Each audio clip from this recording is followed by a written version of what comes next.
I'm in the process of making a remote actuator for my truck so I can move my truck and trailer in the field by remote control, so I don't have to get off the tractor all the time. It won't steer it or anything, but by button push you'll be able to move the truck ahead, so when you're picking up bundles and stuff like that, it'll just drive straight down the field. So I've been kind of mocking up some stuff. This is the plate I made for it. This is kind of what I got so far. I've been kind of piddling around with it. And I got pneumatic actuators. I wanted to do electric, but those aren't going to work. You'll see why in the future. So I got pneumatic actuators. They're going to go on here kind of like this. One for brake and one for gas. And there's a little plumbing I got to do and stuff yet, but this is kind of what you're looking at. So I'm going to just go ahead and paint this up, and then I'll start putting stuff together kind of how I see fit. And you'll see it all kind of come together. I'm thinking this is going to be a pretty good idea. I mean, hey, if nobody comes from the future to stop you from what you're doing, how bad of an idea can it really be? I think I've just disproven time travel. Alright, I got this thing painted, and I'm ready to start putting it together. So the smaller one's for the gas, the larger one's going to be for the brake.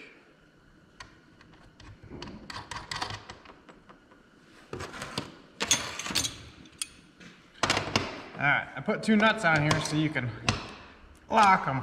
And I don't need any Loctite or anything. It's easier to take it apart if you need to in the future, and nothing moves.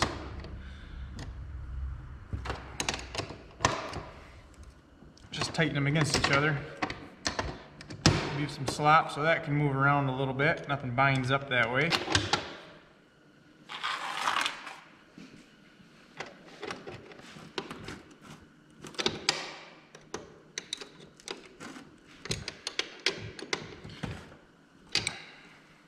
Okay, so those are both in place. Now it has to have a bracket on here because the way I'm doing this, and this is why I use pneumatic rams rather than like electric. I wanted like an electric solenoid that would move back and forth like this, but I couldn't find one powerful enough to overcome the springs because this has to, when there's no pressure on this ram, when everything, like when it loses signal, loses power, loses air pressure, any of the above, this thing needs to apply the brake. And I'm going to do that with a spring. And I couldn't find any solenoids that would pull a spring hard enough. So, and there was linear actuators too, but the problem with a linear actuator is you have to power it out, and you also have to power it back in. So if you lost power and it was powered out, well, I'm going to lose the truck into the neighbor's house or something. So I don't need that. So these brackets will go on these cylinders, like so. Just painted this one, so it's a little wet yet. Things don't dry out here things don't dry out here in the cold very well.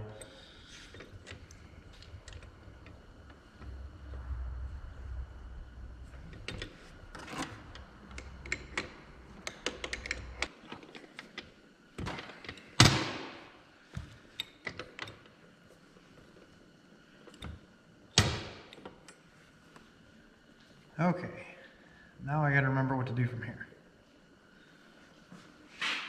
So I got these springs. This will be for the brake. So those will go there. That'll pull it to about here. And that'll pull it to about there.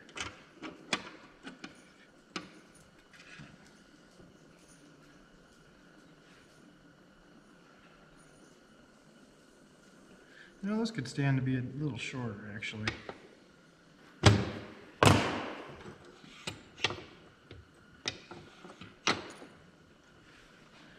Okay, so this will be your gas pedal.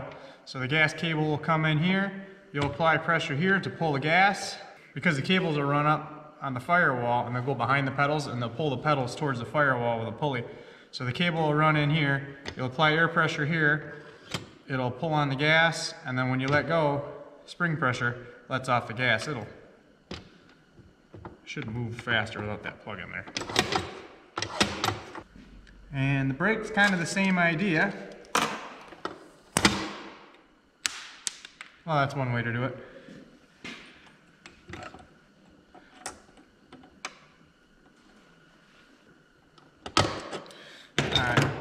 thinking that'll be, wow. I'm thinking that'll be enough stroke. If I need more, I can get shorter springs, but that's quite a bit. So you'll have to put air pressure in here. This will go behind the brake pedal. You put air pressure in here, that'll release the brake. And when you dump the air, it's gonna apply the brake. So everything, if you lose signal, power, air pressure, anything, the truck stops. I don't end up on the news somehow. All right, now the cables.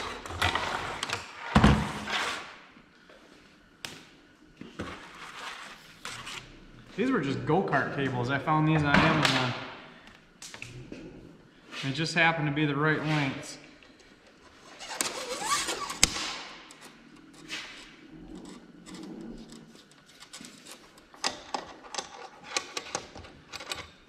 That goes there.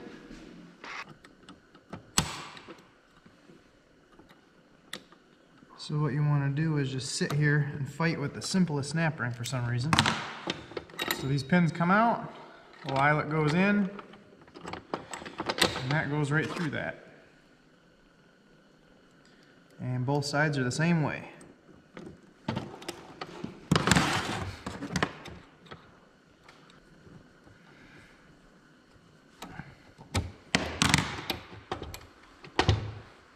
There you go. Nice and pinned. And I'll have to put a little clip on here to hold those in. And then this end's adjustable. So I made this, when you put it in the back seat of the truck, it's gonna sit in the back seat, so it doesn't sit in front of all the pedals. Because you wanna get in the truck and move it, you don't want this thing in the way all the time. So what's gonna happen is these are gonna run underneath the floor mats. This whole unit's gonna sit in the back seat. These will just run under the floor mats and run back behind the pedals. And everything's out of the way, so you can still operate the truck like normal, and then you also can remote control it. And I made this so if you want to take it out later, it's easy. I just welded 2 nuts underneath this plate, so you can just unbolt these and pull the 2 cable pins, and it'll come right out.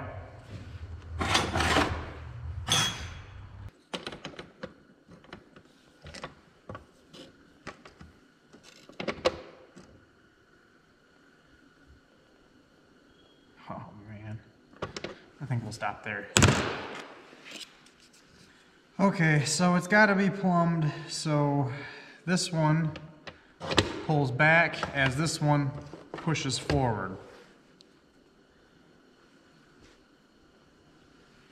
Now it would seem to me that it would try and hit the gas before it would release the brake just because of the spring tension differences, so I'll have to probably do something to compensate for that.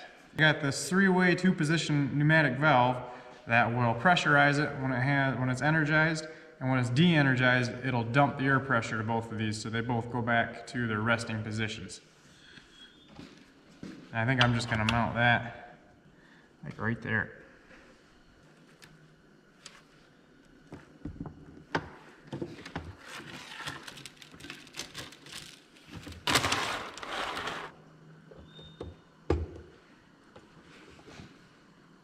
For over here, I got this valve here so you can adjust flow to this cylinder, so you can hopefully adjust your throttle speed, so how quick it engages your throttle right here, like a little metering valve. There's some broken pieces inside, so we'll see if that actually works. Alright, so here is the remote module. It's just 12 volt. And this is what's supposed to signal to open this solenoid. These are cheap, man. You can get these on eBay or Amazon or wherever. They're dirt cheap. This thing I think was only like 25 bucks. So there's the remote for it. Alright, I'll get some self-tappers for that, some small ones. The only ones I got around here are really big. So I guess that's the antenna for it. It's just one wire, so if I have to extend it, maybe make like a flip-up antenna or something, that'd be easy to do.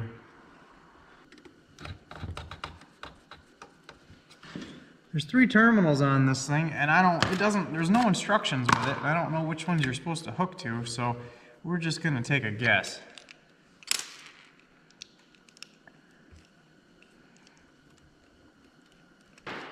So even if if everything failed all at once and the truck got away, the thing's always gonna be in four-wheel low in the field, and it's not gonna get away very fast.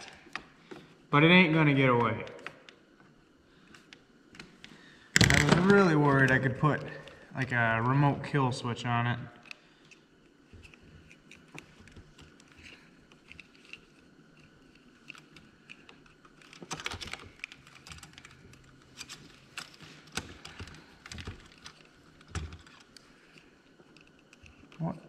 What the heck did I do to myself here? Oh, never mind.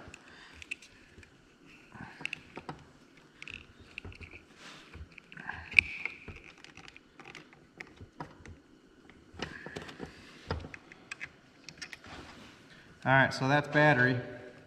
I wonder if this came with batteries in it. Doubtful.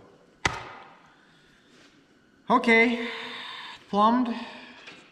There's electric. Well, let's put a battery on that and see if this thing will do anything. Alright. Well, no sparks. Yet.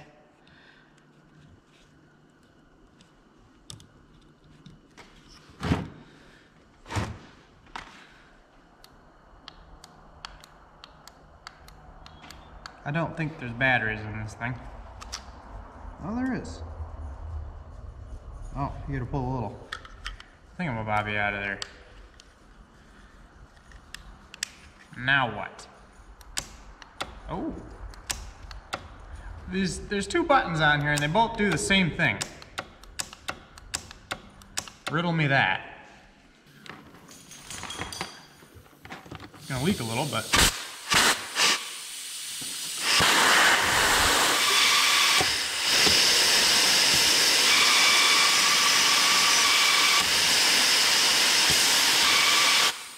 okay, so this one didn't do anything. There, now it's getting there.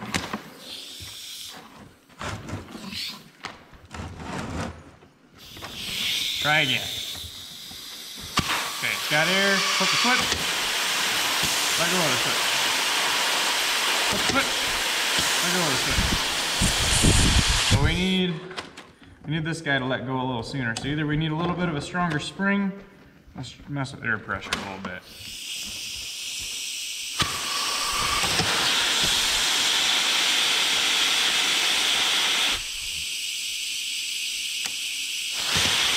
Brake's nice and slow, it moves nice and, but this one's pretty erratic. It pulls back really fast and comes forward really slow. It's because there's just not enough spring pressure here. So I'm gonna get a heavier spring for this. And I think that would correct that. Because we don't want the brake on and still be running with throttle. But that works really well. Just some changing around here a little bit, and you know, you gotta leave adjustability in things, and these are adjustable too, so when they're under the floorboard or when they're up against the firewall in their bracket, you can adjust whatever you want for throttle. But so far, I'm really happy with this. But let's get rid of these zip ties. These just look chintzy. Let's use bolts. This is cool. I'm excited about this. Whoops. Sorry, nose. I got some different springs here just because I didn't like this setup. It's okay, but it could be more refined. This is the gas applicator, and I want this actually to engage last, and I want it to return faster. So I got a heavier spring, a much heavier spring, and shorter, so it'll kind of increase my stroke a little bit. And then I got a slightly shorter, and I guess it is a little bit more of a powerful spring for the brake, but the gas pedal is actually bigger. The gas pedal is a 13/16 spring, and the brake's going to be 11/16. So hopefully that extra change in spring pressure will make this engage last, and this will engage before that. So we'll see. I'm going to go ahead and put them on.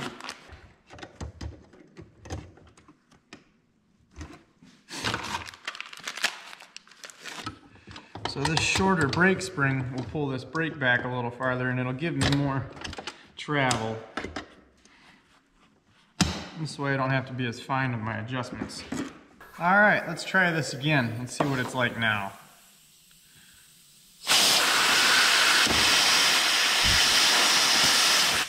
I'll take more air pressure.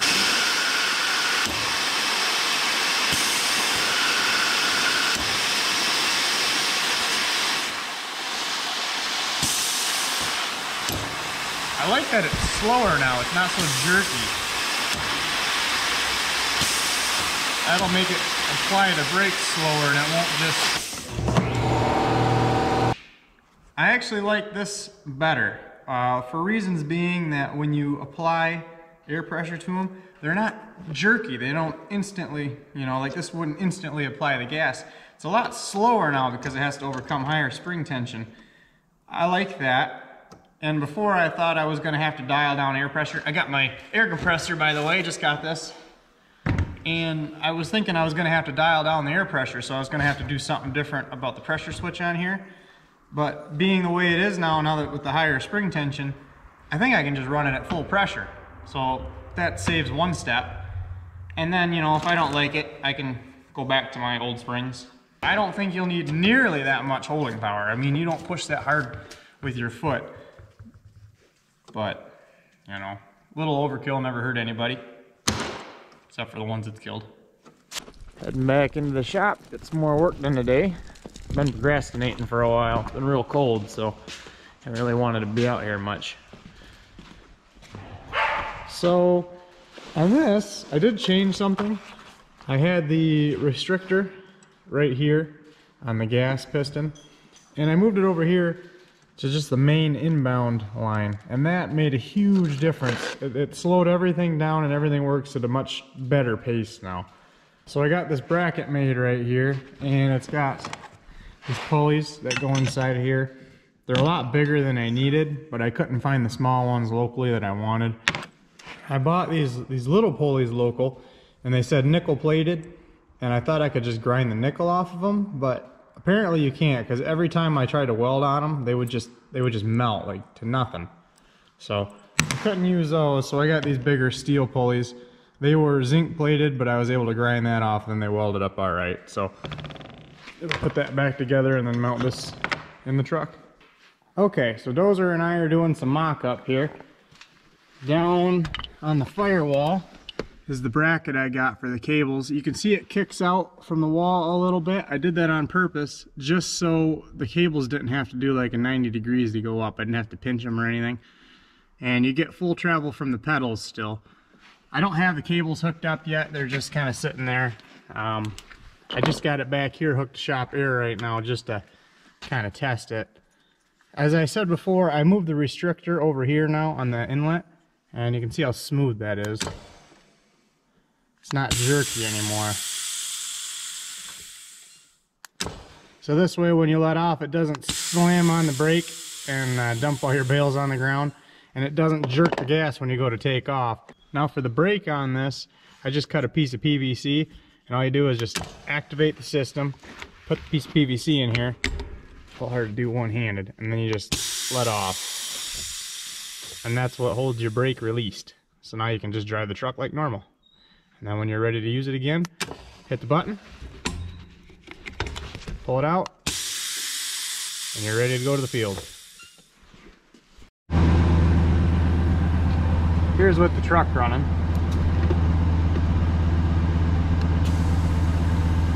I'm gonna have to give it a little bit more gas because I don't hear it doing anything. But you can see the brake pedal moving.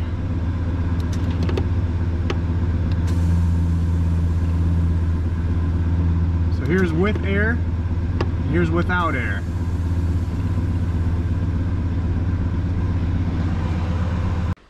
Ruger and I are doing some electrical, and this will be my power wire running in. I got a little inline fuse block right here, and I'm gonna just tie this to my accessory block. If you lift this up, there is, oh, my flashlight decided to die right now, but there's a little stud right there, and that's where I'm gonna pull power. and then I'm going to run it into the cab, and I'll have a relay that'll run to the accessories. So that way the compressor can't run unless the truck is on. That way you don't just have a dead battery if you blow an airline or something. Okay, so this red wire is the power coming in. That's coming right from the accessory block. So that's battery feed. It is fused. And then it's going to run to this universal relay I have.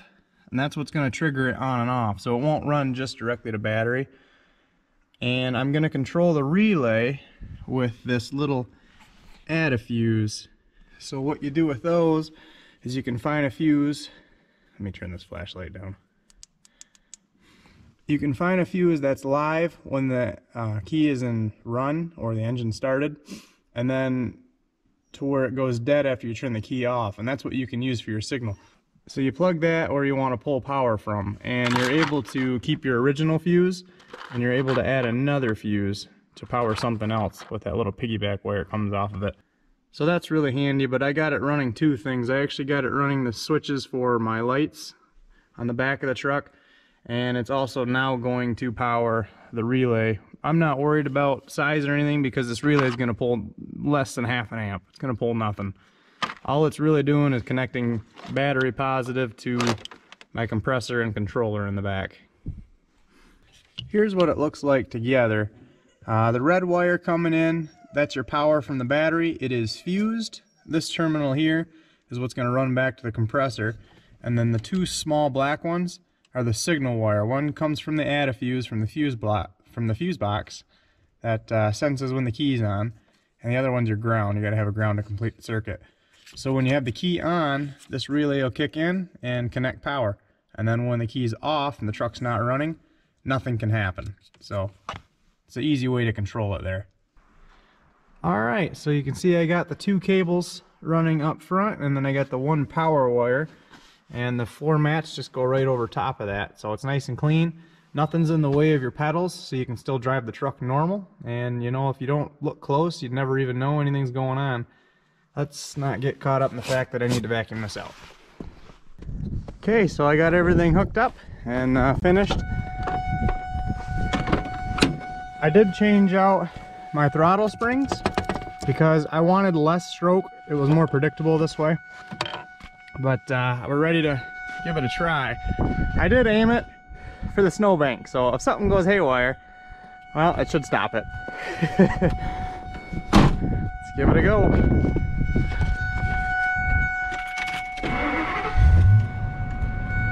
So the brake's on, so you can just reach in and put it whatever gear you want. And I'll just push the button. And let go. It takes a second because the brake comes on slow. Just like that. That's gonna be slick.